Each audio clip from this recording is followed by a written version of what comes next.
couple of weeks ago, I made a video about how lossless scaling ruined Linux gaming for me, and I had to switch back to Windows for gaming.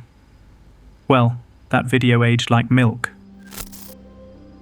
Just a few days ago, I started receiving comments suggesting that there's now a Linux port of the app on GitHub.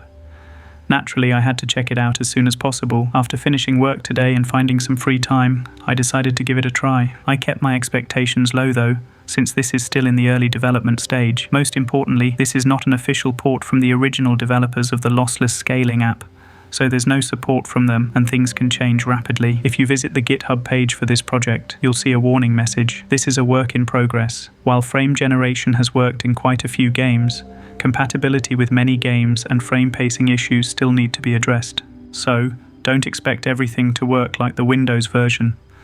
In fact, if I understand correctly, this isn't a true port, but rather a wrapper for the Windows version, similar to the Proton compatibility layer we use to play Windows games on Linux. I don't know enough about the technology to elaborate further, so let's just dive in and test it.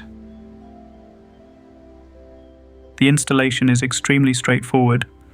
Copy a single line, paste it into your terminal, and it's done in seconds. The developer noted it was only tested on Arch Linux, but I'm using Ubuntu, so let's see if it works for me. Now that it's installed, I have no clue how to use it at all. Luckily, there's a wiki page to check out. Wait, there's another installation guide. It's probably a good idea to review it to ensure I'm not missing anything. However, the installation page confused me because it says I need to install several packages before installation, but I thought I already completed the installation. I decided to skip that and move straight to testing to confirm whether my installation was successful. First, I apparently need something called Vulkan Tools to test it. I think I've seen this before on my system, so I typed vk-cube to see what happens. Okay, it seems it's already installed and working. Now let me launch Steam to ensure lossless scaling runs properly. I copied the command and pasted it. Unable to read lossless.dll. Is it installed? Turns out I hadn't even installed lossless scaling yet. Okay, let me install it. Done. Trying again. It still says lossless isn't installed. Very confusing. I returned to the wiki page and found this. If you don't have lossless scaling in the default Steam path, specify the file path. Alright, maybe I need to specify the DLL file path, but first I need to find it. I tried locating it in the terminal first. Nothing. Can I search for it in the file manager? Still nothing. I finally found it via the Browse Local Files options. I copied the file path and tried again.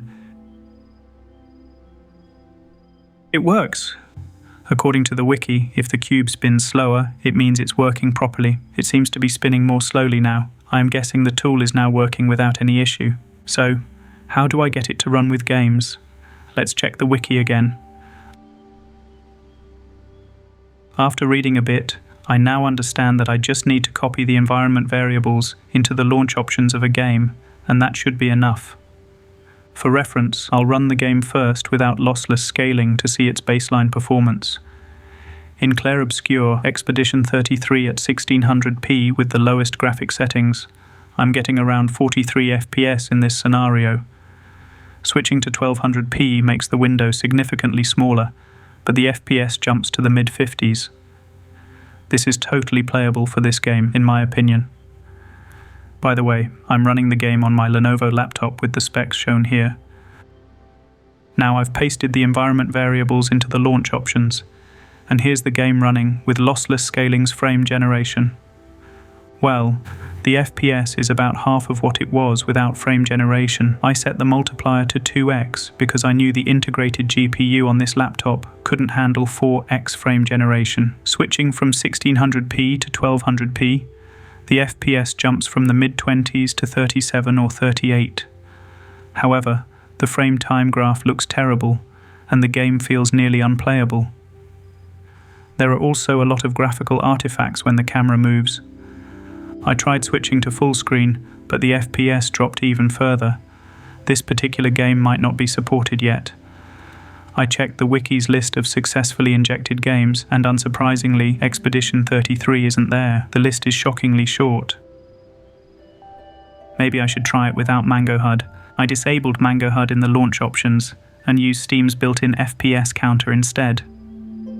Somehow the FPS took another major hit, dropping to 19 or 20 FPS compared to 38 with Mango HUD. It doesn't even feel like 20 FPS, it feels closer to 10 FPS while playing. I did more testing, but I didn't record it. I tried with and without the desktop compositor, and with and without game mode. The only thing I couldn't test was Wayland because I'm using X11. Maybe this is a Wayland-only tool. I couldn't find any information about X11 compatibility, so I didn't investigate further. I think I'm done here.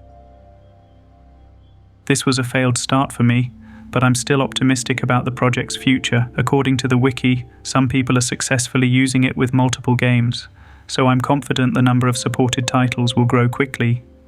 Plus, it only took a few minutes to set up and run without errors, which is already very promising. A couple of other things I'd like to mention. First, there's the magical dual GPU mode. I initially thought this was impossible to implement on Linux, but according to a discussion in the feature request section, there's still hope. If this works, it would mean a lot to me. Second, this project is called lsfg-vk, so only the frame generation part of lossless scaling has been brought to Linux. The upscaling part isn't included, which is fine. With tools like GameScope, we already have universal upscaling, so it's not a big deal. Speaking of GameScope, if you're using it on a non-Steam Deck device, you can still use lossless scaling's frame generation. Just follow the specific guide on the wiki page to set it up properly. I'll come back and test more if this video gets over 1,000 views. Thanks for watching.